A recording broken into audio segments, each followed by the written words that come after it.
छत्तीसगढ़ में अंधविश्वास से जुड़े मामले हावी हैं। अंधविश्वास ने एक हफ्ते के अंदर 9 लोगों की जान ले ली। जादू टोना के शक में बेकसूरों की जान ले ली गई। सुकमा और बलौदाबाजार में ये घटनाएं हाल ही में सामने आई हैं, तो इससे पहले भी ऐसे मामले सामने आते रहे हैं। कुछ माह पहले गौरेला में जादू टोना से महिला की हत्या हो गई थी। बलरामपुर में टोना के नाम पर बुजुर्ग को मौत के घाट उतार दिया गया। सख्ती में टोन ही बताकर महिला से मारपीट की गई। समाज सेवा के क्षेत्र में काम करने वाले लोग इन हालातों से चिंतित हैं। स्वास्थ्य के प्रति जागरूकता ये बहुत अनिवार्य चीज है, क्योंकि अगर जब व्यक्ति को स्वास्थ्य के बारे में जानकारी नहीं होती तब वह अपनी बीमारी के इलाज के लिए कई बार वो ग्रामीण अंचल में बैगा गुनिया के पास जाता है, झाड़ा फूक कराता है और फिर बैगा उनको जैसा कहता है कि किसी महिला ने कुछ किया है या जादू कर दिया है या टोना कर दिया है, उस कारण वे किसी एक महिला के खिलाफ हो जाते हैं और तरह तरह की बातें करने लगते हैं और इस मामले में ऐसे अपराध हो जाते हैं। तो उसमें जरूरी है कि स्वास्थ्य के प्रति जागरूकता बढ़ाई जाए और ये दोनों घटनाएं बहुत ही दुखद है। इसमें लोगों को ये समझने की आवश्यकता है कि जो बीमारी है वो किसी तंत्र मंत्र से नहीं होती हैं, जादू टोना से नहीं होती हैं और किसी के टोना करने से नहीं होती हैं। इसमें किसी अन्य व्यक्ति का दोष नहीं है, किसी महिला का दोष नहीं है। तो इसलिए जादू टोने के नाम पर किसी महिला को या किसी पुरुष को भी प्रताड़ित करना, मारपीट करना, उसको जान से मारना पूरी तरह से गलत है। अंधविश्वास से जुड़े इन आपराधिक घटनाओं पर राजनीति भी तेज हो चुकी है। सत्ता पक्ष और विपक्ष इस मामले को लेकर आमने सामने है। सरकार से जुड़े लोगों का दावा है कि ऐसे मामलों में सख्त है। सरकार की पूरी कोशिश है कि लोग अंधविश्वास के काले साए से बाहर निकले। जन जागरूकता के प्रयास किए जा रहे हैं, स्वास्थ्य सुविधाएं बढ़ाई जा रही है। वहीं दूसरी ओर सत्ता पक्ष के इन दावों पर विपक्ष सवाल उठा रहा है। पूर्व मुख्यमंत्री भूपेश बघेल ने ऐसी घटनाओं के लिए सरकार को जिम्मेदार ठहराया है। आज हमारे देश में, राज्य में इस प्रकार के विश्वास करने वाले लोग आज भी हैं, जो अंधविश्वास और जादू टोना की बातों को विश्वास करते हैं। कहीं न कहीं ये हम सभी के लिए चिंता का विषय है। लेकिन जो इस प्रकार की घटनाएं हुई हैं तो इसके लिए सरकार पूरी तरह से सख्त है और कोई भी जादू टोना के ऐसे केस हैं उस पर कड़ी कार्रवाई करती है और इसके लिए माननीय मुख्यमंत्री महोदय बहुत सख्त हैं। जो इस प्रकार के अंधविश्वास और जादू टोना को मानते हैं उनके तक जन जागरूकता लाना चाहिए। अंधविश्वास को जो बढ़ावा मिल रहा है ये सबसे बड़ा कारण है। आप अंधविश्वास को बढ़ावा देने के काम पहले तो सरकार के द्वारा अंधविश्वास निवारण कार्यक्रम चलते थे और यहाँ बढ़ चढ़कर सब सरकार ही उसमें शामिल होती है अंधविश्वास को बढ़ावा देने के लिए। और इस कारण से ये घटनाएं घट रही है कि एक दिन में थोड़ी घटना ये बात आती है, वो तो लगातार लोगों के मन में बातें पैठ करती जाती है और वो मजबूत होते जाता है और उसके कारण से ये इस प्रकार की घटनाएं आती हैं। तो सरकार खुद बढ़ावा दे रही है अंधविश्वास को, तो इसके लिए जिम्मेदार तो सरकार ही है ना। राज्य में जादू टोना की घटनाओं पर रोकथाम लगाने के लिए 2005 में टोनही प्रताड़ना निवारण अधिनियम लाया गया था, लेकिन फिर भी वारदातों में कमी नहीं आई। चिकित्सकीय आधुनिक सुगमता के बाद भी जादू टोना जैसी चीजें लोगों को प्रभावित कर रही है। अब सोचने वाली बात ये है कि आखिर ऐसे मामलों पर रोक कैसे लगे। रायपुर से अद्वैत नाइक की रिपोर्ट।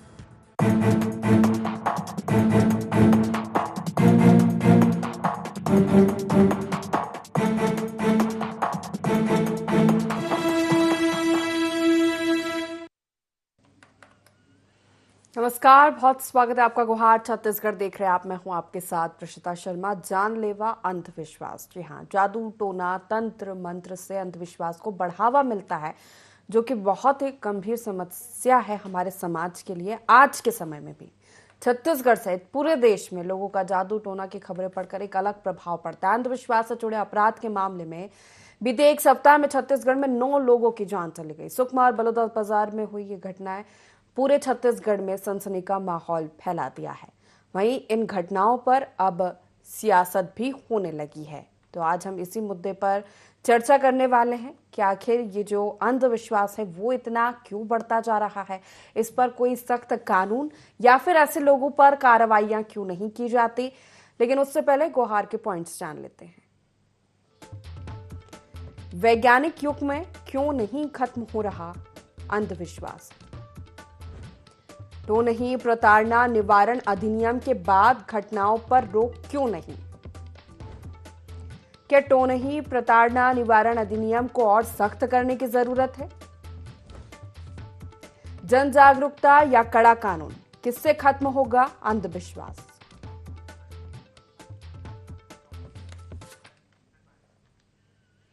तो छत्तीसगढ़ में पिछले एक सप्ताह में अंधविश्वास के चलते 9 लोगों की जान चली गई। खास करके सुदूर और ग्रामीण क्षेत्रों में देखा जाए तो इसको लेकर काफी ज्यादा लोग प्रभावित हैं। इस तरह की खबरें लगातार सामने आने से अब ये चिंता का विषय बन गया है। छत्तीसगढ़ में इस पर भी सियासत होने लगी है। चर्चा करेंगे, खास पैनल जुड़ गया, परिचय आपको करा देते हैं। कांग्रेसी प्रवक्ता अनिल चौहान हमारे साथ जुड़ गए, बहुत स्वागत है। बीजेपी से प्रवक्ता डॉक्टर किरण बघेल हमारे साथ जुड़ गई, आपका भी बहुत स्वागत है। वरिष्ठ पत्रकार बाबूलाल शर्मा हमारे साथ जुड़ गए, आपका भी बहुत स्वागत है। शर्मा जी, सबसे पहला सवाल आप ही से, चूंकि बहुत ही सामाजिक और गंभीर मुद्दा है ये अंधविश्वास की जब हम बात करते हैं और ये जानलेवा अब होता जा रहा है, सबसे पहला सवाल तो यही उठता है कि आज के समय में भी वैज्ञानिक दौर में जब मॉडर्नाइजेशन की बात करते हैं, हम टेक्नोलॉजीज की बात करते हैं, लेकिन फिर भी सुदूर क्षेत्रों में हम जाए, अगर ग्रामीण इलाकों में पहुंचे, वहां पर इस तरह की चीजें या इस तरह की खबरें हमें सुनने को पढ़ने को मिल ही जाती है। खासतौर पर हम देखते हैं जब कोई बीमार भी होता है तो वो डॉक्टरों के जाने की बजाय इस तरह के झाड़ फूक करवाने पर ज्यादा विश्वास करता है। आपकी प्रतिक्रिया सबसे पहले।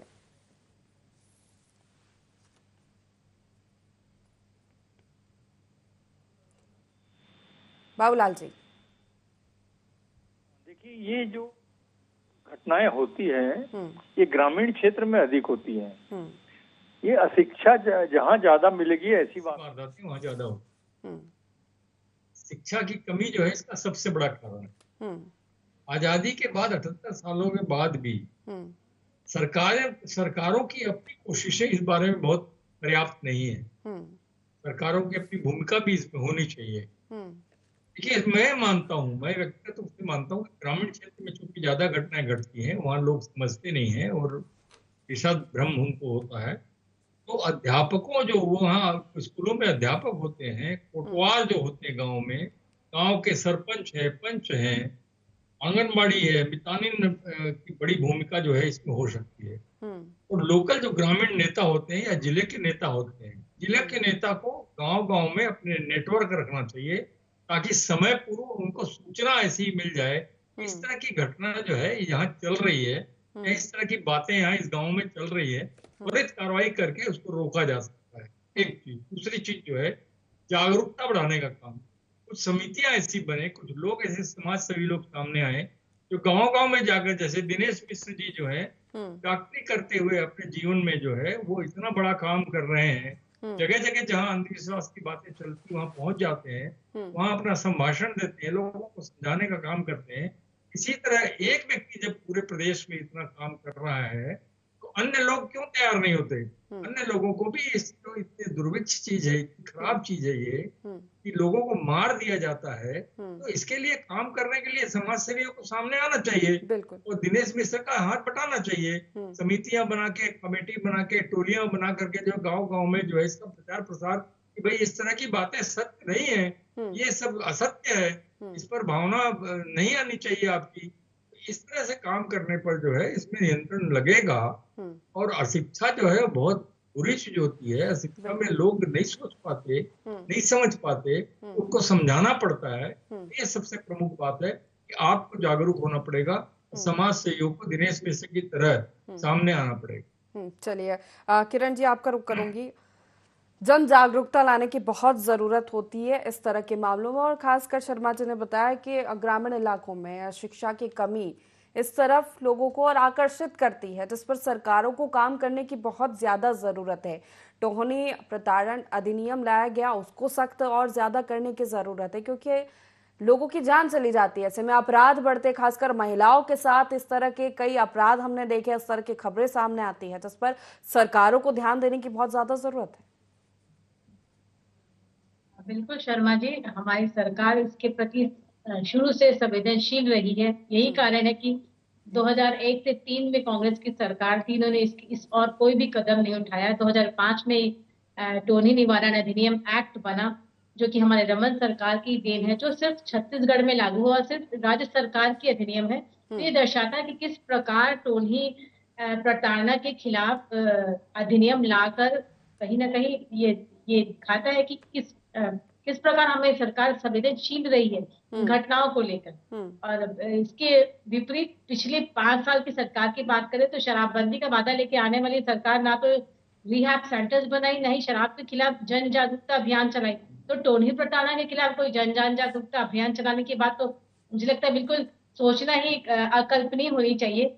और निश्चित तौर पे शर्मा जी, मुझे ये लगता है कि ये अधिनियम बना है वो ये घटनाएं जो है रिमोट एरिया में, ग्रामीण इलाकों में ज्यादा हो रही है। मुझे लगता है ये शायद ये अवेयरनेस की कमी है कि इसके खिलाफ अधिनियम लाया गया है, शायद ये जनता तक नहीं पहुंच पाया है। मुझे लगता है इसे ग्राम स्तर पे आशा वर्कर मितानिनों के द्वारा, सरपंचों के द्वारा इनको जनहित में जारी करना, इस जानकारी को, और इसके खिलाफ कभी कभी इसके दूसरे एंगल भी होता है शर्मा जी, जैसे कि कोई गांव की महिला रहती है, उसके खिलाफ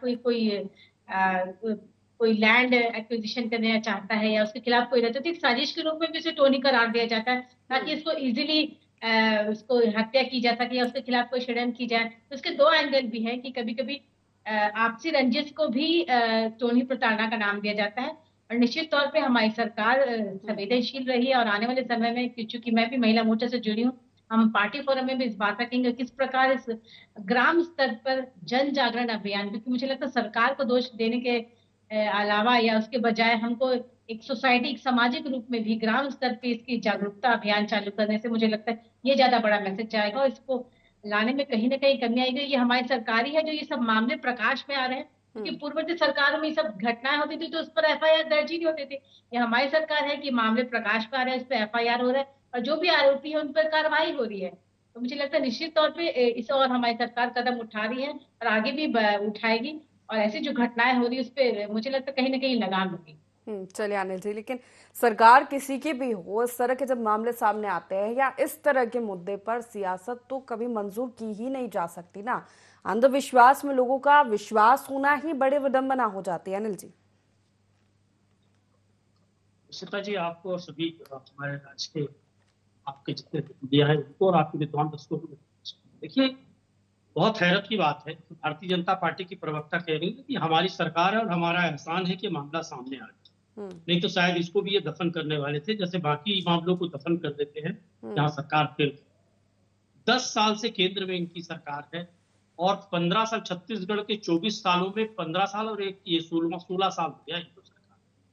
देखिए, बड़ी विडंबना कि सरकार अपनी जिम्मेदारी से बचती है। और सबसे बड़ा आरोप आपके लोकप्रिय चैनल पर मैं लाइव करा कि सरकार के आला नेता, मंत्री और संगठन के नेता खुलेआम अंधविश्वास को बढ़ावा देते हैं। कई ऐसे धार्मिक आयोजनों को ये उसमें हिस्सा लेते हैं, उसको प्रोत्साहन देते हैं और ऐसे आयोजनों को करवाते हैं जिसमें झाड़ फूक, टोना, जादू सब चलता है, रायपुर में भी चला।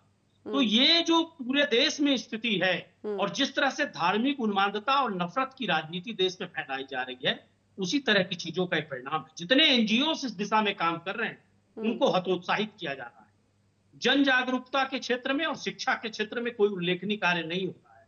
आप देखिए, विगत 10 वर्षों में जो इस पर लगाम लग रही थी, टोना, जादू, भूत प्रेत, काला जादू, ये सब जो आडंबर है और इसको रचकर कुछ लोग अपनी कमाई करने का प्रयास करते हैं, इनको रोकने का जो प्रयास चल रहा था वो 10 सालों में विफल हो गया। ये तो चाहते हैं कि धार्मिक उन्मादता और इस तरह के टोना, जादू, भूत प्रेत की बात चलती रहे और हमारी सत्ता की कुर्सी कैसे बची रहे। तो जब सत्ताधीश लोग इस बात पर गंभीर हो जाए और इसकी नैतिक जिम्मेदारी लेने लगे कि ऐसी घटना हुई है और ऐसी घटनाओं को रोकने के लिए हम, चाहे NGO हो, चाहे स्व सहायता समूह हो, आंगनबाड़ी कार्यकर्ता हो या हमारे संगठन के लोग, हम सबको लगाएंगे और इस तरह से लोगों में जन जागरूकता अभियान, नुक्कड़ नाटक के माध्यम से लोगों को जगाएंगे। यहाँ तो छत्तीसगढ़ में आप देख लीजिए कि जसपुर, शक्ति, अंबिकापुर, बस्तर, लगातार इस तरह की जो घटनाएं थी, थोड़ा सा रोक लगा था उस पे, अभी वो फिर बेतहाशा होने लग गई है। झाड़ फूक करवाते हैं लोग बीमार होने पे। अभी मध्य प्रदेश के रीवा में आपने देखा होगा कि लोगों को जिंदा जमीन में गड़वा दिया गया था। इस तरह की जो घटनाएं हैं, ये कहीं ना कहीं आज हमारे सभ्य समाज को कलंकित करने वाली। और ये सरकार जब इनके मुख्यमंत्री प्रेस कॉन्फ्रेंस लेते हैं कलेक्टर, SP को, तो आप देखिए जगह जगह जो जितने पुलिस अधीक्षक है, पुलिस की जो कार्यप्रणाली अब क्या हो गई है, पूरी तानाशाही हो गई है। लोगों को गांजा और दारू रख के जबरदस्ती फंसाया जा रहा है, नाबालिग बच्चों तक को जेल भेजा जा रहा है। जो एक भय, दहशत, नफरत, इस तरह का वातावरण, अराजकता का वातावरण इस प्रदेश में बना है, ये लोगों की निगेटिविटी, उनकी सोच में जो नकारात्मक विचारधारा है वो हावी हो गई है। उसका परिणाम ऐसी विभत्स घटनाएं हो रही हैं। सरकार संवेदनहीन बनी हुई है। सरकार को बहुत सकारात्मक कदम उठाने की आवश्यकता है प्रसीता जी, और बहुत सकारात्मक सोच के साथ उठाने की जरूरत है, जिसमें सभी दलों को समेटना है, सभी संस्थाओं को समेटना है, सभी एजेंसियों को समेटना है, और कैसे प्रदेश का हर नागरिक सुरक्षित और जागरूक हो, इस दिशा में काम करना है। आरोप प्रत्यारोप जब सरकार ही विपक्ष की तरह लगाने लगे तो आप उसका क्या परिणाम देख सकती हैं। इसी तरह की चीजें सामने आती हैं। किरण जी, जवाब दे दीजिए। देखिए, लगातार हमारे विष्णुदेव जी की सरकार हर माह या लगातार कुछ माह के अंतराल में समीक्षा बैठक ले रही है, जो दर्शाता है कि कितनी संवेदनशील है हमारी सरकार। आप जैसे आपने देखा होगा कि पहले जमाने में राजा भेष बदलकर अपने प्रजा के बीच में जाता था, ये जानने के लिए कि सभी जनता के साथ न्याय हो रहा है कि नहीं। लेकिन अब जमाना बदल गया है। हमारे विष्णुदेव साय जी की सरकार, विष्णुदेव साय जी स्वयं बैठकें ले रहे हैं, समीक्षा बैठक ले रहे हैं, वो विभागशः। और अगर संवेदनशील होते शर्मा जी तो तत्कालिक अभी जो ट्रांसफर किए जा रहे हैं कलेक्टर्स के, तो उनके कार्यों के मूल्यांकन पर ही ऐसा किया जा रहा है। कहीं ना कहीं समीक्षा हो रही है, लगातार जो बैठकें हो रही हैं, समीक्षा चल रही है, वो दर्शाता है कि किस प्रकार हर विभाग के प्रति कितनी संवेदनशील है हमारी विष्णुदेव साय की सरकार। ये भूपेश सरकार ने, जिसमें यहाँ के गृह मंत्री और स्वास्थ्य मंत्री, पूरा कोविड काल चला जाता है और मुख्यमंत्री जी अलग ही अकेले ही स्वास्थ्य विभाग की बैठक लेते हैं, जिसमें स्वास्थ्य मंत्री नदारत रहते हैं, और नक्सलाइटों की जो बैठक प्रधानमंत्री लेते हैं तो हमारे पूर्व मुख्यमंत्री भूपेश बघेल जी उसमें उपस्थिति नहीं होते। तो ये इनकी कथनी करनी में क्या फर्क है, और हमारी कार्यशैली में अंदाजा लगा सकते हैं कितने प्रमुख वादे जो हमने लगातार जनता के साथ किए थे वो हमने पूरे किए प्रमुखता के साथ। साथ ही साथ हम वादे भी पूरी करते जा रहे हैं और अपनी समीक्षा भी करते आ रहे हैं। तो मुझे लगता है कि जनता जनार्दन है, जनता फैसला लेगी, जनता देख रही है किस प्रकार हमारी लेकिन इस तरह के मामलों में सरकार को संजीदगी बरतने की जरूरत है, जन जागरूकता और अभियान चलाने की जरूरत है। इस तरह के कानून अगर बने हैं तो वो लोगों तक पहुंचाने की जरूरत है। और सबसे बड़ी बात, जहां शिक्षा की कमी होती है वहां पर इस तरह के मामले ज्यादा आते हैं। तो बेसिक मूलभूत सुविधाएं, जो मूलभूत चीजें हैं, वो लोगों तक पहुंचाने की जरूरत है। किरण जी, ये तो बिल्कुल बात मैं आपसे एग्री करूंगी। साथ अभी अगर शर्मा जी बात करें तो अंधविश्वास और श्रद्धा के बीच में बहुत महीन फर्क है। जो अभी अनिल जी कह रहे थे कि जो झाड़ फूक वाले की हम पराजित करते हैं या कहीं ना कहीं उसको सपोर्ट करते, तो जनता या जो भी आम पब्लिक होती है उसके श्रद्धा और आस्था और अंधविश्वास में बहुत महीन फर्क है। श्रद्धा के साथ अंधविश्वास को जोड़ना बिल्कुल गलत होगा। कहीं ना कहीं रिमोट एरियाज में आज भी अंधविश्वास बहुत हावी है, जिसका मुझे लगता है धीरे धीरे आने वाले समय में जन जागरूकता अभियान के थ्रू उसको कहीं ना कहीं रोका जा सकता है। और बिल्कुल ही निश्चित तौर पर शिक्षा भी एक बहुत बड़ा माध्यम है कि अगर लोग शिक्षित होंगे और जो हेल्थ इश्यूज है जिसको वो टोनी का दर्जा देते हैं कि इसके अगर तबियत खराब हो रहा है तो किसी ने कुछ कर दिया है, तो ये भी धारणा है जो लोगों के बीच में से जानी चाहिए, जिसपे लगातार काम कर रहे हैं अंधश्रद्धा उन्मूलन केंद्र वाले। तो मुझे लगता है आने वाले समय में इस पे पकड़ आएगी और जो पिछली कानून में भी सख्ती लानी होगी ना। जब इस तरह के मामले सामने आते हैं, जो दोषी होता है उस पर किस तरह की कार्रवाई हो रही है, कितनी कड़ी कार्रवाई हो रही है, ताकि आगे ये मामले ना बढ़े, इस पर भी तो सरकार को ध्यान देना होगा। बिल्कुल हमारी सरकार की पूर्ववर्ती सरकार की बात कर ले तो रिहैब सेंटर्स बने थे। अभी भी अगर विभाग से बैठक हुई है तो रिहैब से शराबबंदी को लेकर रिहैब सेंटर्स हर जिले में बनाने की बात करी। साथ साथ इसकी भी कहीं ना कहीं प्लानिंग की जाएगी। और लगातार हमारी पूर्ववर्ती सरकार में भी नशा मुक्ति को लेकर और जन जागरूकता अभियान को लेकर लगातार अभियान चल रहे थे। तो मुझे लगता है इस बार में भी प्रमुखता से इस बात को लाने की आवश्यकता है। और बिल्कुल हमारी सरकार विष्णुदेव जी की सरकार है, संवेदनशील और कोई बड़ा कदम उठाए। चलिए, बाबूलाल जी का रुख करूंगी, कितनी असंवेदनशीलता इन मामलों में दिखाने की जरूरत है, क्या लगता है? श्रद्धा, आस्था और अंधविश्वास में बहुत थिन लाइन होती है। धार्मिक आयोजनों की बात होती है और जादू टोना तंत्र मंत्र, ये सब बहुत अलग चीजें होती है। अगर इनसे जोड़ा जाए और इन पर सियासत हो तो ये ठीक नहीं है। क्या कदम उठाए जाने चाहिए, क्या किस तरह के कानून बनाए जाए? गुजरात में हाल ही में विधानसभा सत्र के दौरान काला जादू को लेकर एक बिल पास हुआ है। क्या लगता है आपको, इस तरह के कानून बिल सरकार की ओर से सख्तता के साथ जमीनी स्तर पर उतारना और जन जागरूकता लाना उन लोगों को? सबसे पहले ये समझना होगा कि ये घटनाएं घटती क्यों किस कारण से घटती है। शिक्षा तो मैंने बता दिया, शिक्षा एक रोग है। उस रोग के बाद सबसे बड़ी बात है स्वास्थ्य विभाग के अमले की अनुपस्थिति या उसकी कमी।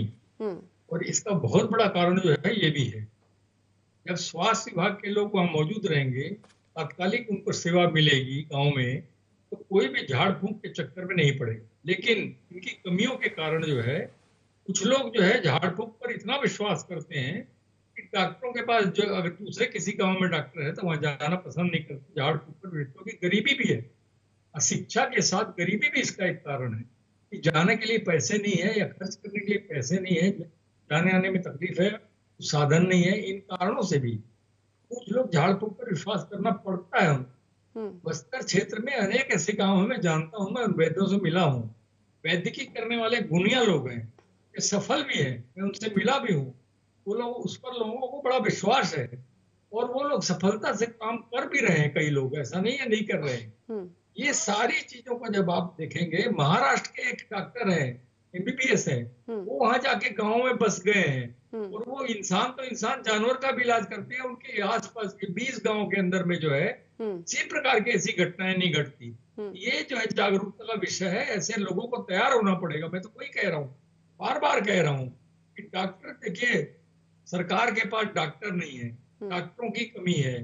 सरल सुलभ स्वास्थ्य व्यवस्था अगर मिले, सारी रोग लग सकती है, हर प्रकार की बातों को समाधान हो सकता है। विभाग के कितने पद खाली पड़े हैं आप देखिए, स्वास्थ्य विभाग के, वो पद भरे जाने तक माने समस्या है। ये जो है सारी चीजों को मिलाकर के जो है ये अंधविश्वास को बढ़ावा मिलता है। और अकेले दिनेश मिश्रा जी क्या कर पाएंगे?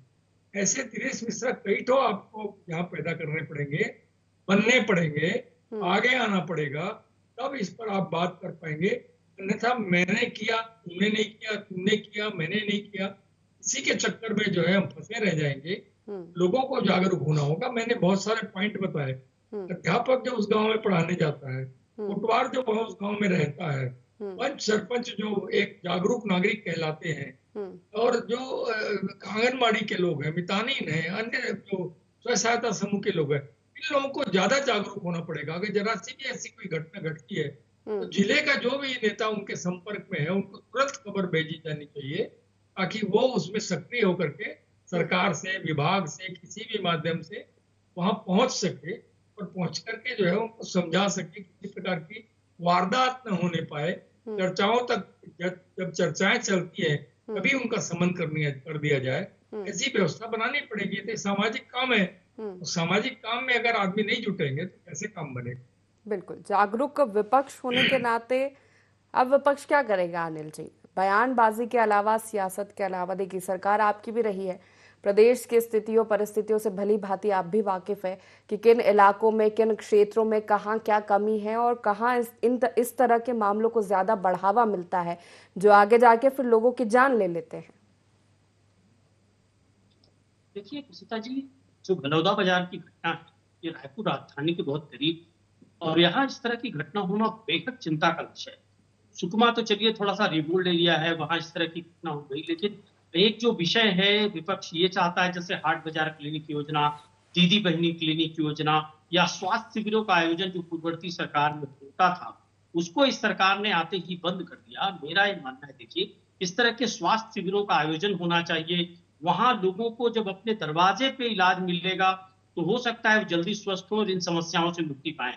दूसरी बात जो आपने एक बहुत अच्छी लाइन कही कि एक थिन लाइन है श्रद्धा, आस्था, विश्वास और काला जादू, तंत्र मंत्र, इन सब में वो थिन लाइन जब नेता बड़े बड़े आयोजन करते हैं, चाहे वो किसी भी धर्म का आयोजन हो, मैं उसकी निंदा करता हूं, जिसमें इस तरह के झाड़ फूंक और लाखों की भीड़ इकट्ठा करके कोई उस पर तड़प रहा है, फड़फड़ा रहा है, एक मंत्र बाबा जी ने मारा और वो खड़ा हो गया, इस तरह की घटनाएं जो होती हैं, बड़े बड़े सत्ताधारी दल के मंत्री और बड़े लीडर्स, चाहे वो किसी भी दल के हो, शामिल होकर उस अंधविश्वास को जब बढ़ावा देते हैं तो लोग समझते हैं कि शायद ये बड़े बड़े मंत्री ही इस कार्यक्रम को आयोजित किए, शायद ये भी एक बहुत महत्वपूर्ण चीज है, या इस तरह भी लोग ठीक हो सकते हैं, या ऐसा भी कोई हमारे साथ कर सकता है, इस तरह की नकारात्मक शक्तियों को हम पर हावी हो सकता है। तो प्रशिता जी, ये राजनीतिक आरोप प्रत्यारोप मैं नहीं कर रहा हूं। हमने अपने स्टेट में भी देखा, यूपी में हमने देखा कि लाखों का जमावड़ा हुआ, सैकड़ों महिलाएं मारी गई, लेकिन उस बाबा पर कोई कार्रवाई नहीं हुई। मैं किसी बाबा का नाम, किसी धर्म के बाबा का नाम नहीं लेना चाहता आपके लोकप्रिय चैनल पर, लेकिन मेरी एक गुहार है, अपील है जनता से भी, और इन नेताओं को भी समझना होगा जो अपने धार्मिक उन्माद के लिए, अपने वोट की राजनीति के लिए ऐसे तंत्र मंत्र को, लाखों की भीड़ इकट्ठा करके वहां कोई फटफटा रहा है, बोल रहे हैं चलो आप व्हील चेयर पे आए हो, अभी फूंकने से खड़े हो जाओगे, इस तरह का जो अंधविश्वास फैलाने का काम करते हैं, ये बहुत घातक है। लोग चिट्ठियां पढ़ रहे हैं, हमने ये संदेश तुम्हारा समझ लिया, तो ये तंत्र मंत्र की बजाय बौद्धिक विकास और आस्था, श्रद्धा और विश्वास, जो हमारे धार्मिक मूल्य हैं बौद्धिक विकास के, उनको आहत करके इस तरह की चीजों को प्रमोट करना, इनको बढ़ावा देना, इन बाबाओं के माध्यम से वोट इकट्ठा करना जो अलग अलग धर्म के आते हैं, ये बहुत घातक है समाज के लिए। और एक नया सिस्टम चल रहा है अभी इस तरह के बाबाओं का, ये हमारे समाज को अलग अलग ग्रामीण क्षेत्रों से भी लोगों को बुलवाकर और उनको हीरो के रूप में ऐसे बाबाओं को प्रस्तुत करना, मैं ये समझता हूं कि ये बहुत बड़ी, कहना चाहिए, मानसिक नकारात्मक चीजें जो पहुंचाई जा रही हैं लोगों के दिमाग में, इसको रोकना भी बहुत जरूरी है। और मैं इतना ही कहूंगा कि देखिए, सत्ताधारी दल की जिम्मेदारी बड़ी होती है, हम विपक्ष में होने के नाते हमारा संगठन, हम लोग सभी इस क्षेत्र में काम करने को सजग हैं। सवाल इस बात का है कि केंद्र की सरकार जो 10 सालों से बैठी है, इस दिशा में क्या काम कर रही है। देखना होगा किस तरह के मामले बढ़ रहे हैं, विपक्ष आवाज उठा रहा है, तो सरकार कितनी संवेदनशीलता दिखाते हुए या गंभीर होते हुए इन पर काम करती है। आप तीनों मेहमानों का बहुत शुक्रिया हमारे साथ इस चर्चा में शामिल होने के लिए। तो विश्वास जब अंधविश्वास में बदल जाता है तो वो आपकी जान भी ले सकता है, और ये समझना आपको बहुत ज़रूरी होगा, क्योंकि इस तरह के मामले अगर लगातार बढ़ेंगे तो ये चिंता का विषय है हमारे समाज के लिए। छत्तीसगढ़ में ये मामले बढ़ रहे हैं, अब विपक्ष सवाल उठा रहा है, आवाज़ उठा रहा है, तो ये देखना होगा कि सरकार इस पर क्या कदम उठाती है। गुहार छत्तीसगढ़ में फिलहाल इतना ही। बने रहिए IND24 के साथ। नमस्कार।